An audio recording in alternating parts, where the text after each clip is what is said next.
ओम नमः सिद्धेभ्यः। नमो अरिहन्ताणं नमो सिद्धाणं नमो आयर्याणं नमो वज्रायाणं नमो लोई सवेसाहोणं।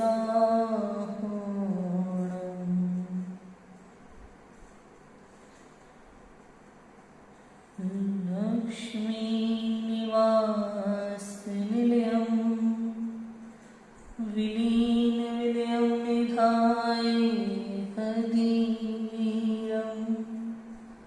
आत्मानुशासनमहं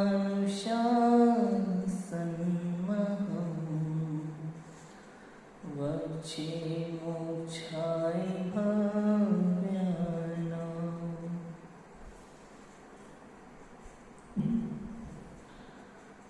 आचार्य गुरुभद्र स्वामी द्वारा विरचित यह आत्मानुशासन ग्रंथ,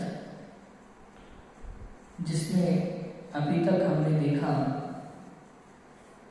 कि व्यसनी जीव जो होते हैं ना, व्यसनी जीव बुरी आदतों ने जिन्हें घेरा हुआ है, ऐसे उन व्यसनी जीवों को हित अहित का अभाव होता है। वे अपने विवेक का उपयोग ही नहीं कर पाते, सही गलत का निर्णय नहीं कर पाते, अपने ही हित और अहित का निर्णय भी नहीं कर पाते। व्यसनी जीव, उन्हें हित अहित का अभाव होता है। अब देखो आगे 94 नंबर के श्लोक में आचार्य देव क्या कहते हैं कि बुद्धिमानों का प्रमादी होना शोचनीय है। बुद्धिमान जो जीव हैं, समझदार जो जीव हैं, ऐसे जीवों का प्रमादी होना, किसमें प्रमादी होना? धर्म में प्रमादी होना। वो क्या है? शोचनीय है, सोचने वाली बात है, विचार करने वाली बात है कि सम्यक ज्ञान का अभाव होने से यह जीव अपने दोषों को नहीं देखता। अतः संसार में भ्रमण करते हुए इस जीव को सम्यक ज्ञान प्राप्त होना अति दुर्लभ है। यह बात आगामी शब्द में कहते हैं। श्लोक नंबर 94 पढ़ते हैं। देखो,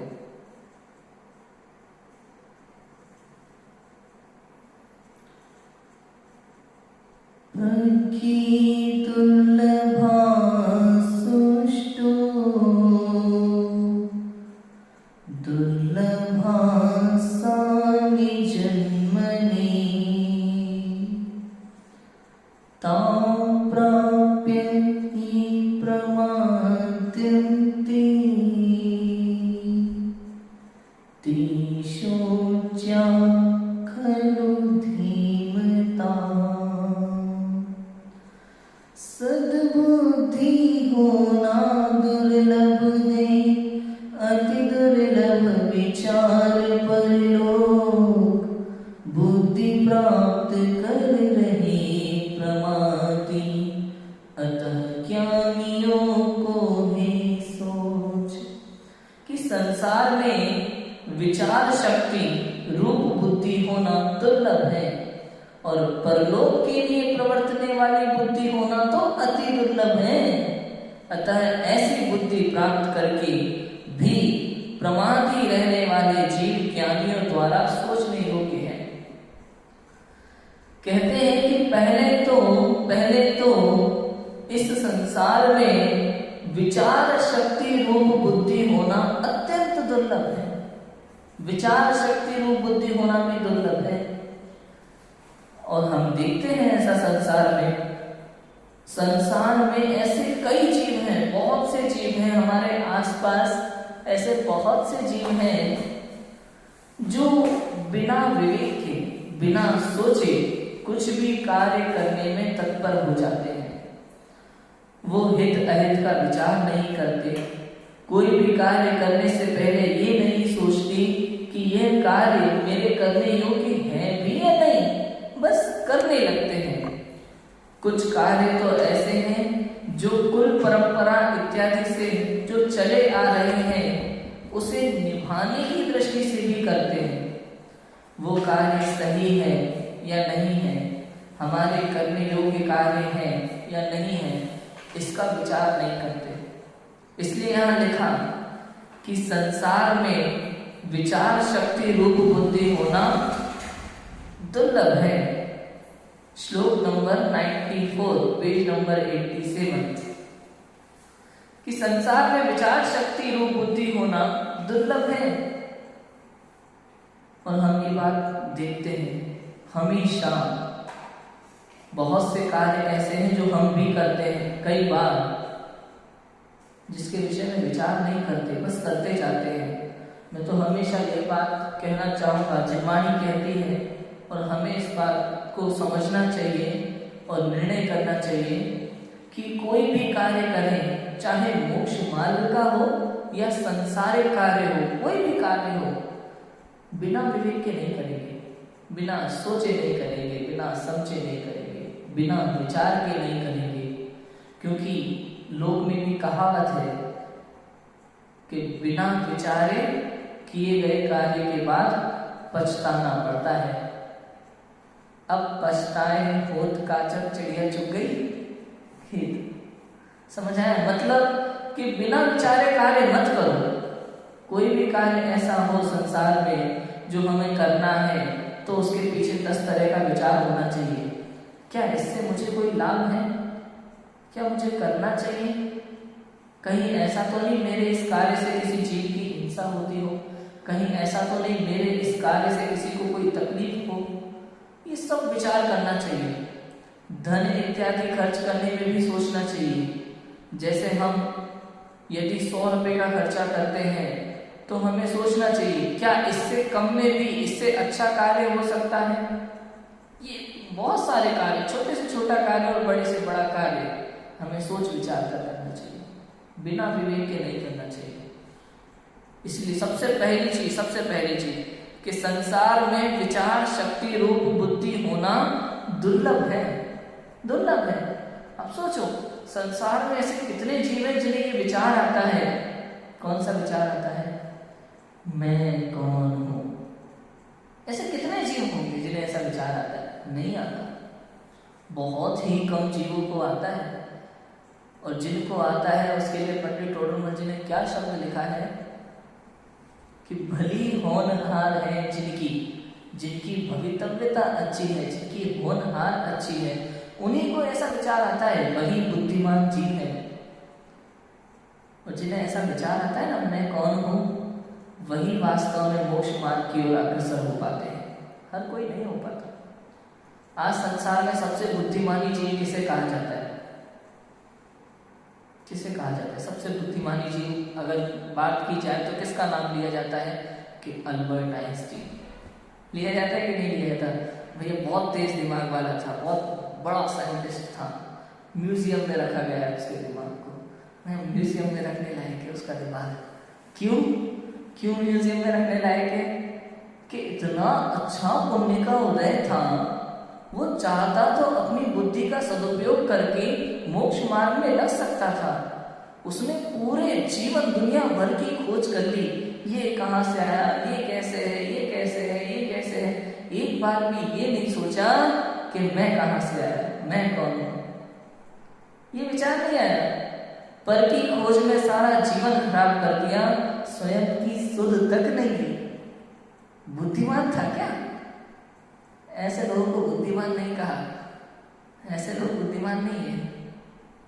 उनका दिमाग वास्तव में म्यूजियम में रखने लायक है ताकि लोग प्रेरणा ले सके कि इतना महापुण्य का उदय था, इतना अच्छा क्षयोक्षम था, इतनी अच्छी बुद्धि होने के बावजूद भी इसने अपना भव खराब किया।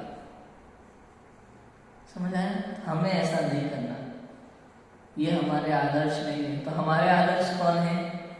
हमारे आदर्श हैं आचार्य कुंद देव। ये है बुद्धिमान जीव जिन्होंने छोटी सी उम्र में अपनी बुद्धि का सदुपयोग किया। ये है हमारे आदर्श। परम दिगंबर आचार्य देव मुनिराज, ये हमारे आदर्श हैं।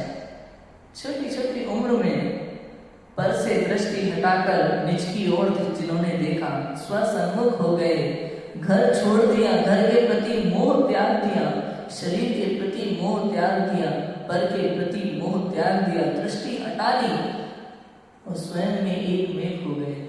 ये हमारे आदर्श हैं। इन्हें कहते हैं बुद्धिशाली जी, बुद्धिमान जी। क्यों क्यों क्यों बुद्धिमान? क्यों? क्योंकि बुद्धिमान वो नहीं है जो बड़े बड़े कार्य करे, बुद्धिमान वो है जो सही कार्य करे। समझ आया?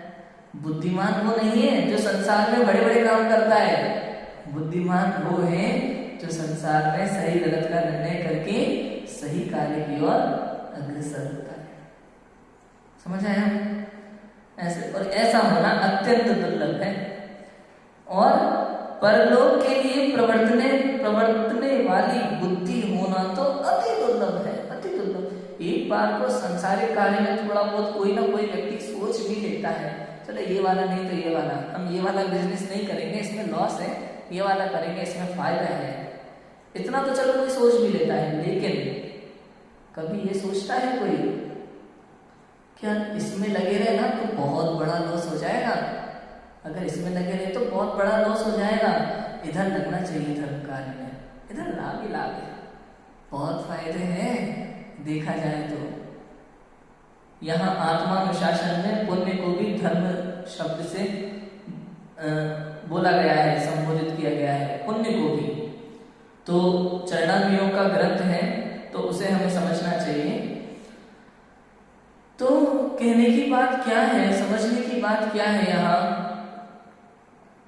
कि सांसारिक कार्य में तो एक बार को जीव बुद्धि लगा लेता है, हमें कहाँ लाभ है कहाँ नहीं है, कुछ जीव, किंतु परलोक संबंधी विचार तो बहुत ही कम जीवों को आता है, बहुत ही कम जीवों को।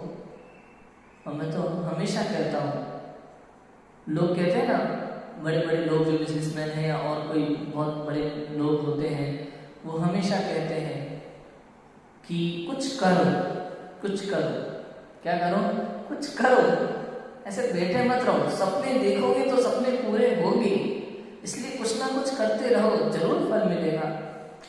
ऐसा कुछ भी नहीं है, ऐसा कुछ भी नहीं है। कुछ करने से नहीं मिलता, कुछ ना करना सबसे बड़ी बात है। हमारे यहाँ कुछ करने की प्रेरणा नहीं है, ना करने की प्रेरणा है। ये बात हर किसी के इतनी आसानी से गले उतरती नहीं है, लेकिन प्रेरणा ना करने की है। समझ आया? तो पुरुषार्थ क्या है? मेहनत तो करनी पड़ेगी ना भाई, बिना पुरुषार्थ के कुछ भी हो जाएगा क्या? कि बिल्कुल बिना पुरुषार्थ के कार्य नहीं सकता, लेकिन पुरुषार्थ क्या होता है ये भी तो समझना पड़ेगा। संसारिक कार्य में कितना ही मेहनत कर लो, खूब मेहनत करो खूब, उसे पुरुषार्थ कहा ही नहीं है। पुरुषार्थ है परिणामों की निर्मलता। परिणामों की निर्मलता हो तो पुरुषार्थ है। अंदर में होता है पुरुषार्थ, बाहर पुरुषार्थ हो ही नहीं सकता, हो ही नहीं सकता। जितने जितने परिणामों की विशुद्धि होती है, परिणामों की विशुद्धि, विशुद्धि के बाद शुद्धि, यह है पुरुषार्थ। पुरुषार्थ अंदर में होता है, राग आदि को साफ करना ये पुरुषार्थ है। आत्मा की मलिनता को दूर करना, राग आदि की मलिनता को दूर करना, ये पुरुषार्थ है। यही करने योग्य कार्य है। किंतु हम तो क्या करते हैं, बिजनेस करते हैं, है ना। और क्या करते हैं, दुनिया भर की टेंशन लेते हैं, सारे संसार की टेंशन। ऐसा लगता है पूरा संसार जो है मेरे अधीन है, सब मेरे हिसाब से चलना चाहिए। सारी टेंशन हमारे सर पर। यहाँ तक कि तो जब सीरियल देखते हैं ना लोग, सीरियल देखते हैं तो सीरियल देखते समय कल क्या होने वाला है, और ये इसको ऐसा करना है, इसको ऐसा करना है, इसको ऐसा नहीं ऐसा करना चाहिए, सारी टेंशन दिमाग में भरी रहती है। ये कोई लोकल बात नहीं है, बहुत समझने की बात है। माइंड के अलग अलग सेंस होते हैं जो एनर्जी को खत्म करते हैं, हमारी एनर्जी खत्म करते हैं हमारी इन सब में दिमाग लगाने से। तो जो जैसे 5 नल होते हैं ना, 5 नल एक लाइन में लगे हो, और अगर अपन 5 में से थोड़ा थोड़ा नल खोलें तो थोड़ा थोड़ा पानी आता है। 4 नल बंद करें, एक नल से पूरा पानी एक साथ आता है। ऐसे ही बुद्धि है, आप जितनी जगह लगाओगे ना उतना बढ़ जाता है। इसलिए एक कार्य पर लगाओ, इस कार्य में जितना लगाए ना, बाहर से जितनी बुद्धि हटा करके, सांसारिक कार्यों से जितना बुद्धि हटा करके हम इधर लगाएंगे उतना ही जल्दी कार्य होगा, उतना स्पीड कार्य होगा, उतनी रुचि बढ़ेगी, उतनी रुचि बढ़ेगी और उतना ही पुरुषार्थ बढ़ेगा आगे। समझ आ गई बात? बहुत सिंपल है। तो परलोक के लिए प्रवर्तने वाली बुद्धि होना तो अति दुर्लभ है। अतः ऐसी बुद्धि प्राप्त करके भी प्रमादी रहने वाले जीव ज्ञानियों द्वारा सोचने योग्य हैं, ज्ञानियों द्वारा सोचने योग्य हैं। ऐसे भी बहुत से जीव हैं जिन्हें परलोक संबंधी विचार तो आता है, तभी तो हम स्वाध्याय करते हैं, विचार तो आता है, स्वाध्याय भी करते हैं, किंतु फिर भी बाहर के कार्यों में हम रचे बचे रहते हैं। पूरी तरह से करते हैं, स्वाध्याय करते हैं डेली, दिन में 3 घंटे भी करते हैं, 4 घंटे भी करते हैं, बहुत उत्कृष्ट आत्मा की बातें पढ़ते भी हैं, सुनते भी हैं, चिंतन भी करते हैं, उत्कृष्ट से उत्कृष्ट चिंतन करते हैं, किंतु फिर भी देखा जाए तो मान लो मैं 10 साल से दिन रात यही सोचता रहता हूँ, 10 साल से क्या, बचपन से ही यही सोचते हैं कि क्या कर रहे हैं हम यहाँ, क्या करना चाहिए, ये मनुष्य भाव क्यों मिला है, ये चिंतन हमेशा चलता है, किंतु फिर भी आज तक एक समय की आत्मानुभूति नहीं हुई। क्या कारण है इसका? क्या कारण है? इतना स्वाध्याय किया, इतना चिंतन करते हैं, इतना सब कुछ सोचते हैं, इतने सारे नियम लेते हैं, इतना करने के बाद भी 10 साल हो गए, एक समय की आत्मानुभूति नहीं हुई। क्या कारण है? यही कारण है कि हम अभी भी बाहर के कार्यों में इतना रचे बचे हैं कि एक बार भी हम आत्मानुभूति की ओर पुरुषार्थ हो ही नहीं रहा, शुरुआत ही नहीं हो रही। सच कहें तो प्रारंभ ही नहीं हुआ, शुरुआत ही नहीं हुई इस तरफ। तो ये तो गुरुदेव के प्रवचन सुनते ना तो लगता है, और कहीं नहीं समझ में आता। तो गुरुदेव के प्रवचन जब सुने पढ़े अपन, तो उसमें लगता है कि हाँ ये है कुछ कमाल की बात, ये है कुछ कमाल की बात। लेकिन जब चिंतन करने बैठेंगे, हम ध्यान करने बैठेंगे, तब बार बार उपयोग बाहर जाता है, बार उपयोग बाहर जाता है। वो समझ ही नहीं आता, वो पर्याय में पूर्ण द्रव्य की स्वीकृति हो ही नहीं पाती, स्वसन्मुखता आ ही नहीं पाती। क्या गजब की बात है। स्वयं के पूर्ण अस्तित्व की खोज में हम ध्यान करने बैठते हैं, चिंतन करने बैठते हैं, किंतु फिर भी बार सांसारिक बातें दिमाग में आती हैं। होता है कि नहीं होता? कभी बैठे हैं अपन ध्यान करने? होता है, नहीं समझ में आता। जबकि सम्यक दर्शन तो कैसे होता है कि जो ये रागादिक से रहित जो आत्म द्रव्य है, पूर्ण शुद्ध है, त्रिकाली शुद्ध है, द्रव्य कर्म भाव कर्म 9 कर्म से रहित वर्तमान में शुद्ध है, उस शुद्ध द्रव्य की जो एक समय की पर्याय में स्वीकृति होगी ना, द्रव्य में नहीं होता, एक समय की पर्याय में स्वीकृति होती है उसको सम्यक, तो वो निर्मल पर्याय कहलाती है। वो एक समय की पर्याय, वो एक समय की पर्याय उसी में स्वीकृति होती है, और वही पर्याय निर्मल पर्याय कहलाती है। वही सम्यक दर्शन का वो एक समय होता है अनुभूति का, वो निश्चय सम्यक दर्शन है जिस समय निर्विकल्प अनुभूति है। कमाल की चीज है। समय भेद समझ नहीं पाते, बहुत कमाल की चीज है। देखिए वो अनुभव कैसा होता होगा, वो अनुभव बिल्कुल सिद्धों जैसा अनुभव होता है, सिद्धों जैसा एक समय का आत्मानुभव, पूर्ण शुद्ध त्रिकाली भगवान आत्मा उस समय अनुभव में आता है, बिल्कुल वैसा जैसा वर्तमान में सिद्ध भगवान अनुभव करते हैं, जैसे वर्तमान में वो हैं पर्यायगत में भी। और हम भी वैसे ही हैं, तो हम भी वैसे ही, किंतु हम क्या करते हैं, हम बाहर में इतना उलझे हैं स्वयं की ओर देखने का मन ही नहीं होता, स्वयं की ओर देखते ही नहीं है। बहुत अच्छी लाइन है। मैं एक दिन महाभारत देख रहा था, एक दिन उसमें कृष्ण है ना, तो वो यही कहते हैं, वो राधा से कहता है कृष्ण महाभारत में, यही कहता है कि तुम संसार की इतनी चिंता करती हो कि स्वयं की ओर देखने का समय ही नहीं मिलता। उस समय मुझे ये लगा कि हम लोग क्या करते हैं, हम लोग इसी कारण से दुखी हैं। सिर्फ हम लोग संसार की इतनी चिंता करते हैं हर कार्य की कि स्वयं की ओर देखने का समय ही नहीं मिलता, विचार ही नहीं आता, विकल्प ही नहीं आता स्वयं की ओर देखने का।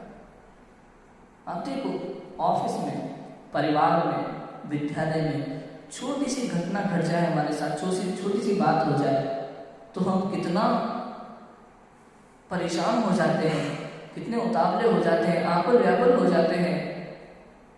ऐसा लगता है ऐसे यही जीवन खत्म। छोटी सी गलती तो हो जाए हमसे, एक छोटी सी, ऐसा लगता है यही जीवन खत्म, बस आकुल व्याकुल हो जाते हैं, परेशान हो जाते हैं, उसके कारण से 2 दिन खराब कर देते हैं टेंशन में। अरे सोचो तो सही, ये सांसारिक व्यवस्थाएं हैं, चलती रहती है अपने आप क्रमानुसार, हमारा इसमें कुछ भी नहीं है, कुछ भी नहीं है। निश्चिंत हो जाओ। बड़ी से छोटी सी मैं बड़ी से बड़ी घटना घट जाए संसार में, कुछ भी हो जाए, एकदम ऐसे कोई फर्क नहीं पड़ा, निश्चिंत, बिल्कुल निश्चिंत, आनंदमय जीवन हो जाएगा। ऐसा लगेगा अहो चैतन्य आनंदमय सहज जीवन हमारा है, ऐसा फील होना चाहिए।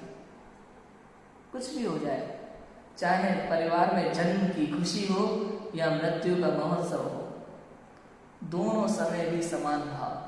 किसी की शादी की डोली उठ रही हो या किसी की अर्थी की डोली उठ रही हो, दोनों समय समता भाव। ये हमारे जीवन में वर्तमान में ही हो जाना चाहिए।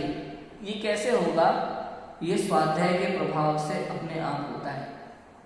यदि ऐसा नहीं हो पा रहा है तो समझना कि स्वाध्याय में बहुत कमी है, हम ग्रहण ही नहीं कर पा रहे उस बात को, अंदर उतर ही नहीं पा रही है।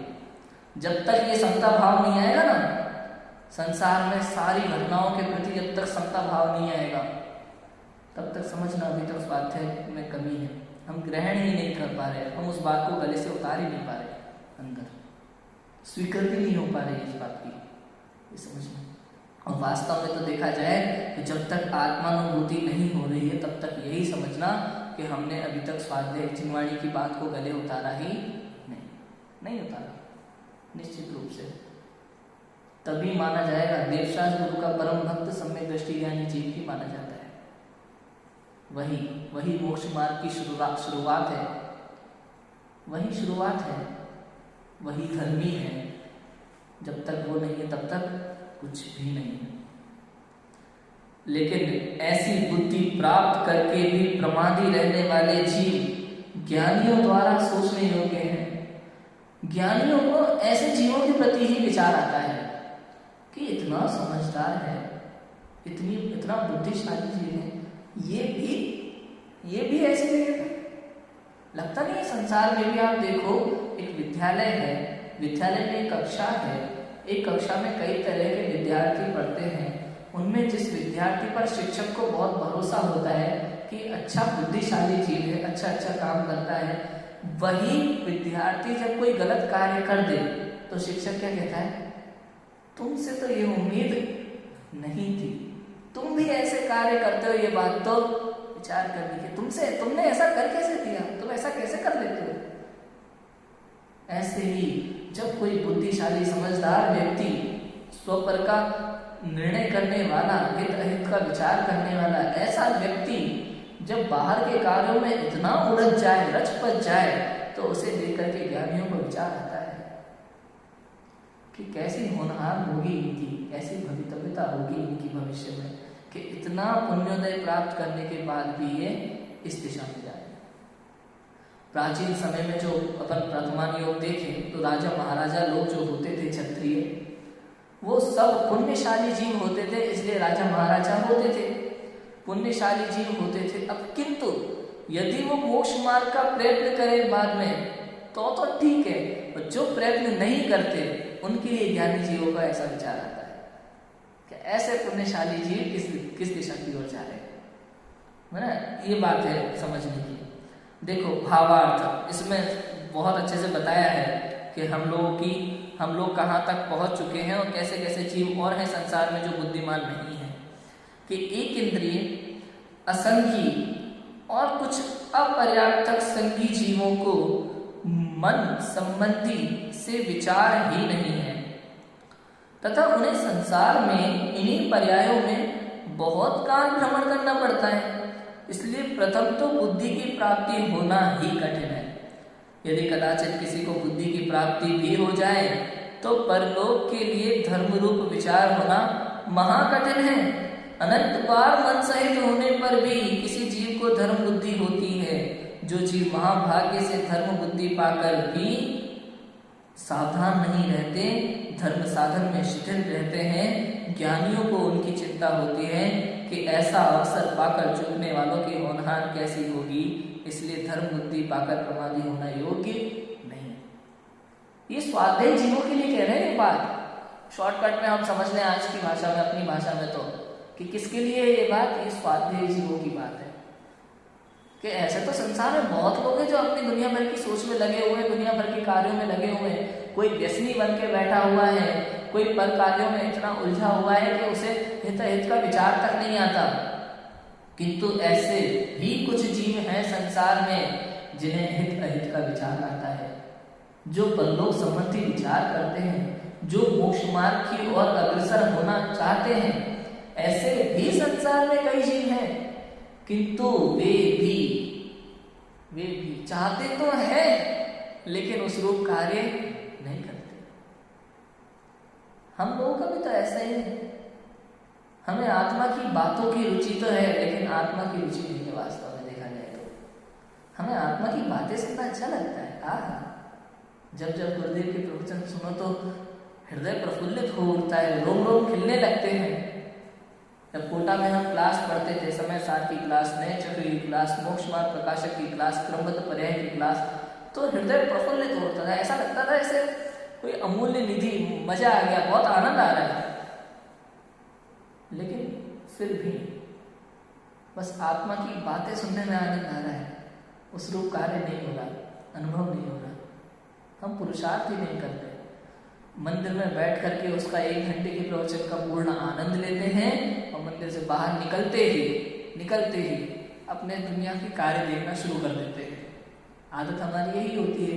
जैसे ही प्रवचन छूटा, मोबाइल से पूरी दुनिया से कांटेक्ट छूट जाता है। यही होता है कि नहीं होता है? सब लोगों से कांटेक्ट छूट जाता है। बाहर के कार्यों में फिर तुरंत दिमाग, अभी यहाँ दिमाग था 1 घंटे, बाहर निकलते ही पुनः वापस चले गए। चिंतन तक नहीं चलता, नहीं सोचते कि हमने 1 घंटे क्या पढ़ा दिया। जबकि वास्तविकता तो यही है स्वाध्याय के अंग में कि आपने जो पढ़ा उसका आपको चिंतन करना है। कोई प्रश्न है तो वो पूछना है, समाधान करना है, मनन करना है, निचोड़ निकालना है, निर्णय करना है, अनुभव करना है। यही तो होता है।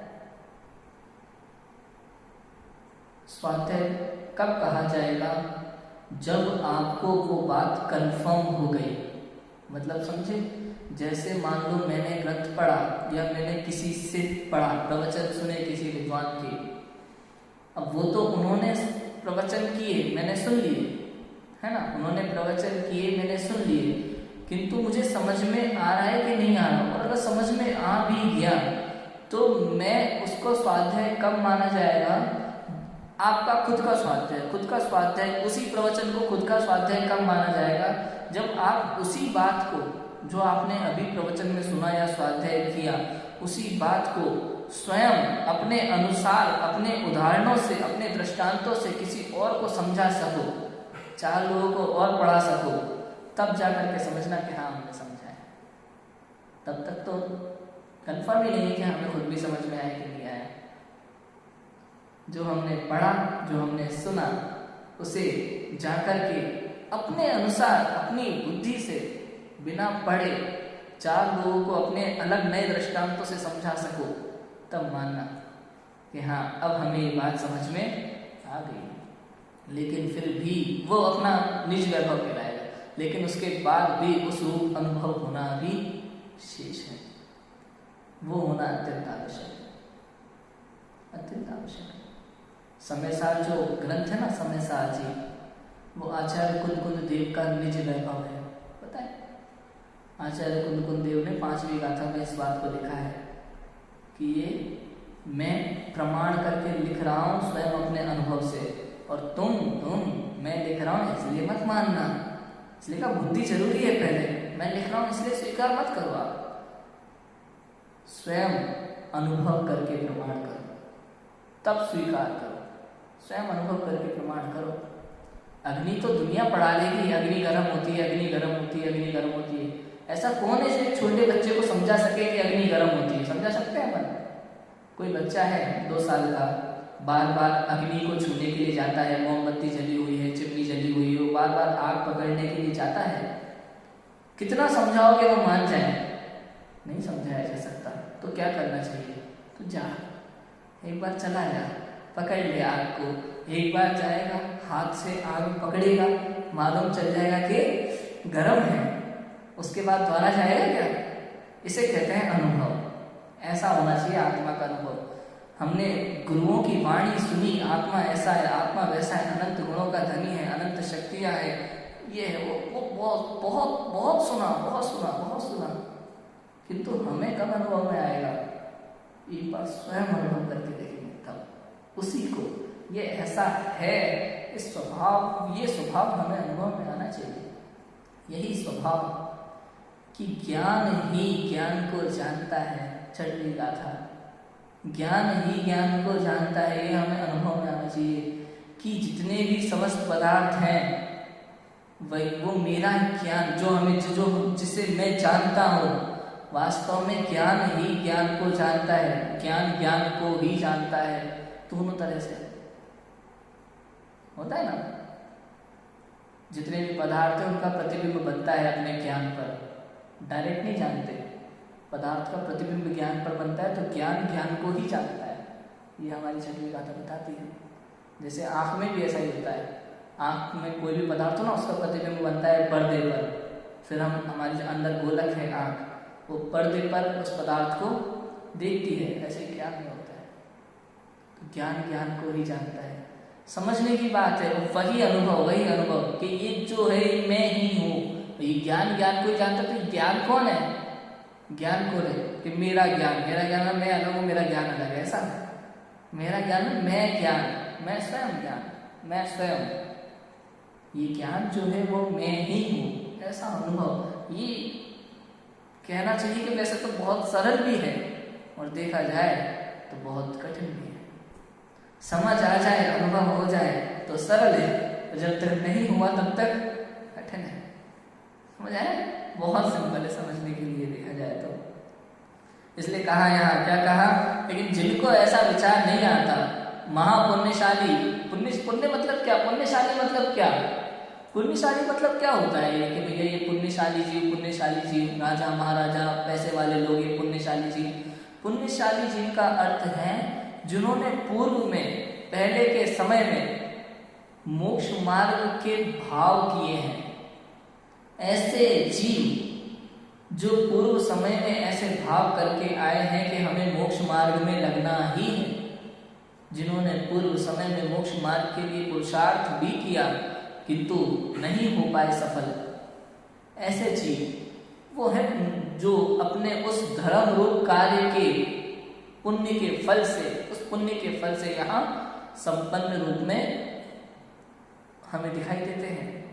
वो पुण्यशाली जीव है। पुण्यशाली जीव का कुछ और अर्थ नहीं, समझना कि वो मोक्ष मार्ग की चाह वाले जीव, वो पुण्यशाली जीव, किंतु भूल गए सब कुछ। यहाँ आकर के सब भूल जाते हैं कि हमें क्या करना है, क्या नहीं करना, सब कुछ भूल जाते हैं। और इसके लिए मैंने एक भजन सुनाया था ना, कौन सा था? चंद क्षण जीवन के तेरे रह गए। बहुत गजब की लाइन आती है उसमें, बहुत ही गजब की लाइन। जिस समय माँ गर्भ में था तू पड़ा, नक्षि था शिवपुर में जाने का बड़ा, जिस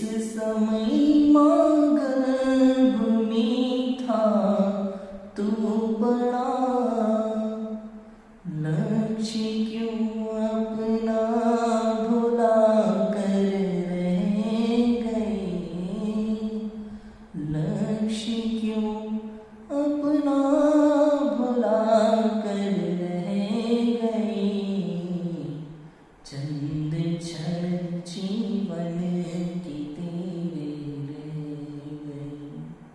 हम सबका लक्ष्य मोक्ष मार्ग था। यहाँ तक कि मनुष्य भव में वर्ण को भूल जाओ, जाति को भूल जाओ, कोई भी वर्ण का हो, कोई भी जाति का हो। जब उसने मनुष्य पर्याय प्राप्त की, गर्भ में था, उस समय हर बालक का एक ही लक्ष्य है, उसे शिवपुर मोक्ष मार्ग की ओर अग्रसर होना है, सिद्ध पद की प्राप्ति करनी है। किंतु भूल जाता है, सब भूल जाता है, रस बच जाता है सांसारिक कार्यों में।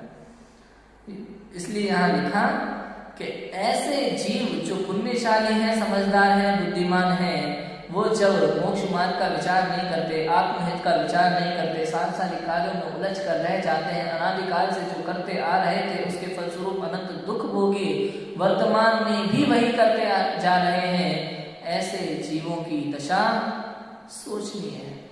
ऐसे जीवों का होनहार भवितव्यता सोचनीय है। ये बात अभी हमने 94 नंबर के श्लोक में देखी।